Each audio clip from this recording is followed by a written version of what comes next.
Dia 18 de janeiro.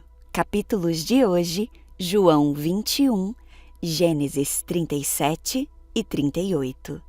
João 21. Depois disso, Jesus apareceu novamente aos seus discípulos à margem do mar de Tiberíades. E foi assim. Estavam juntos Simão Pedro, Tomé, chamado Dídimo, Natanael, de Caná da Galileia, e os filhos de Zebedeu, e 2 outros discípulos. "Vou pescar", disse-lhes Simão Pedro. E eles disseram: "Nós vamos com você."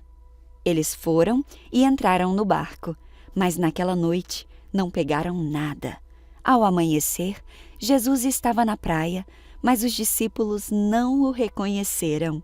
Ele lhes perguntou: "Filhos, vocês têm algo para comer?" "Não", responderam eles. Ele disse: "Lancem a rede do lado direito do barco e vocês encontrarão." Eles a lançaram e não conseguiam recolher a rede, tal era a quantidade de peixes.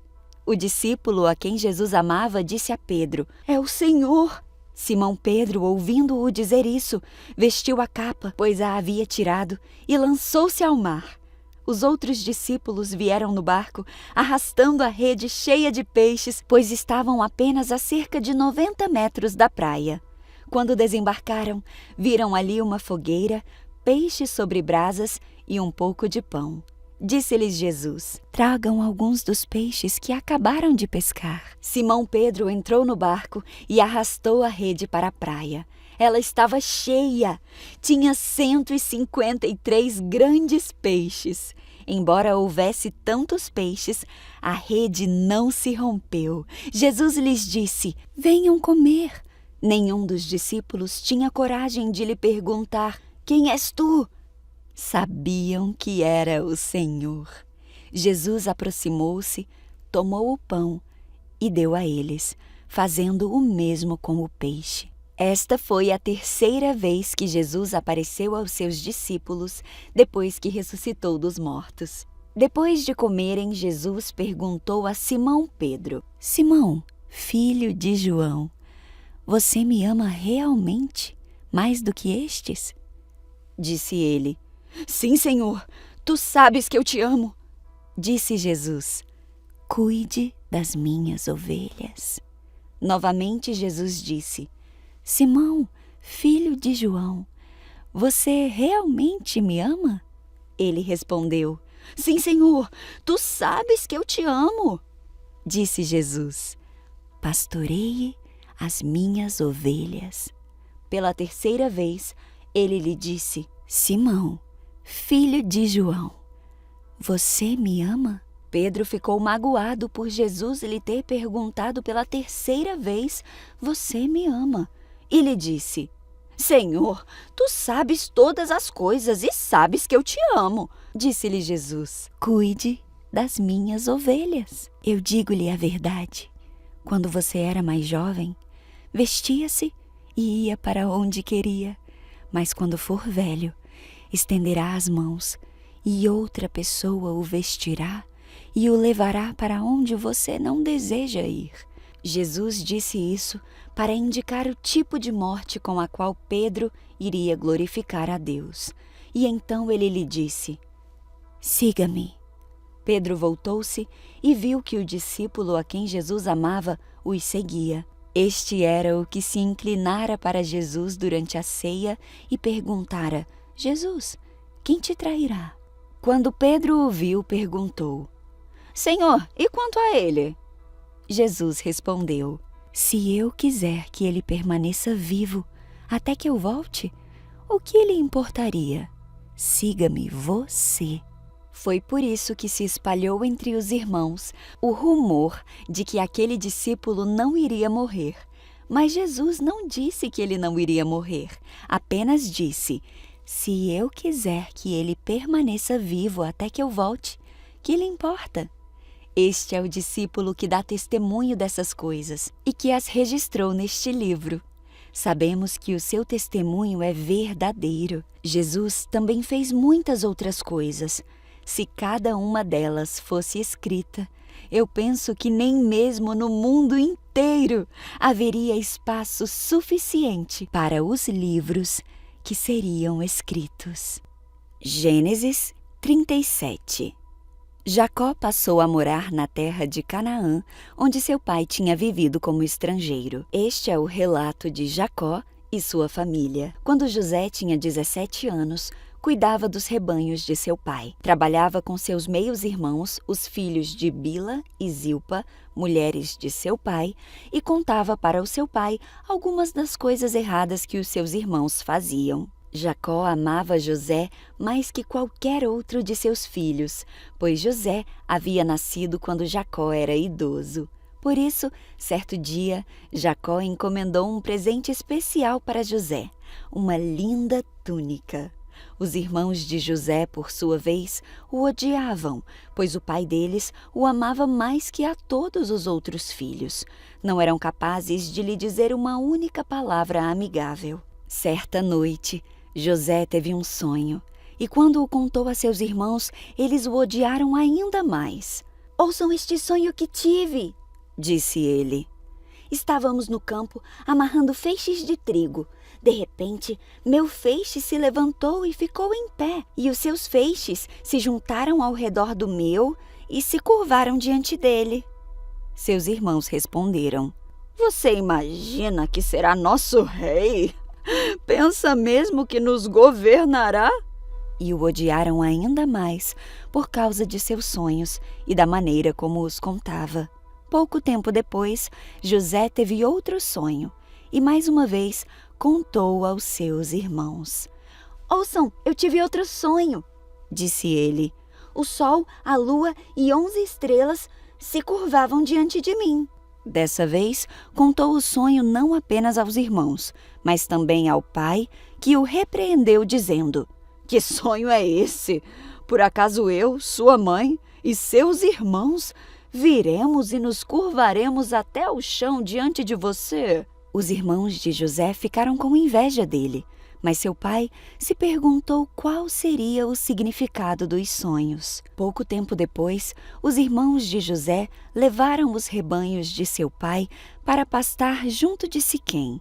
Então Jacó disse a José: "Seus irmãos estão cuidando das ovelhas em Siquém. Apronte-se, e eu o enviarei até eles." "Estou pronto para ir", respondeu José. "Vá ver como estão os seus irmãos e os rebanhos", disse Jacó, "e me traga notícias deles." Jacó o enviou e José viajou de sua casa no vale de Hebrom até Siquém.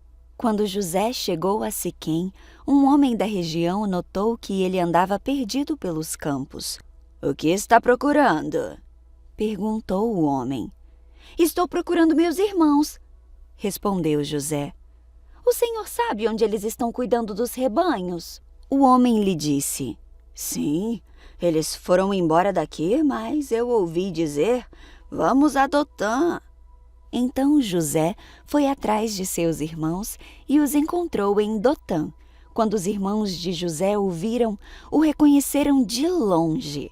Antes que ele se aproximasse, planejaram uma forma de matá-lo. "Lá vem o sonhador", disseram uns aos outros. "Vamos matá-lo e jogá-lo numa dessas cisternas. Diremos a nosso pai: um animal selvagem o devorou. Então veremos o que será dos seus sonhos." Mas quando Rúben ouviu o plano, tratou de livrar José. "Não o matemos", disse ele.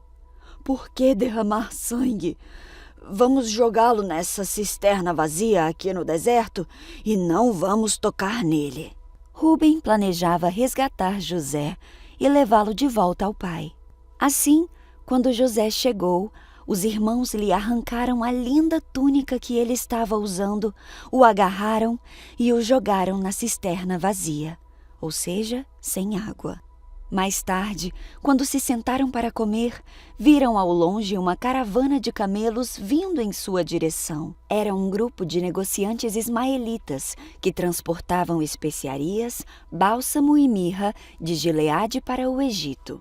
Judá disse a seus irmãos: "O que ganharemos se matarmos nosso irmão e encobrirmos o crime.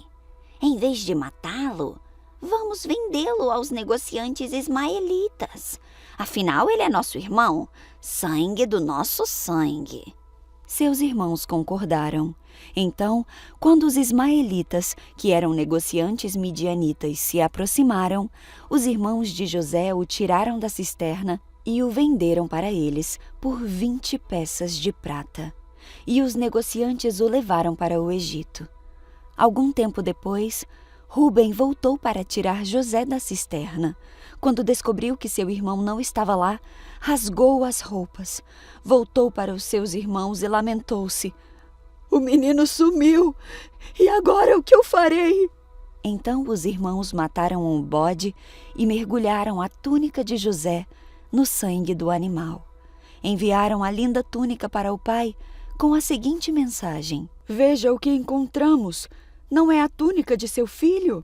O pai a reconheceu de imediato e disse: Sim, é a túnica de meu filho. Um animal selvagem deve ter devorado ele. Com certeza José morreu despedaçado. Jacó rasgou suas roupas e vestiu-se de pano de saco. Por longo tempo, lamentou profundamente a morte do filho. A família toda tentou consolá-lo, mas ele se recusava. Descerei à sepultura lamentando a morte de meu filho, dizia ele, e continuou a lamentar-se.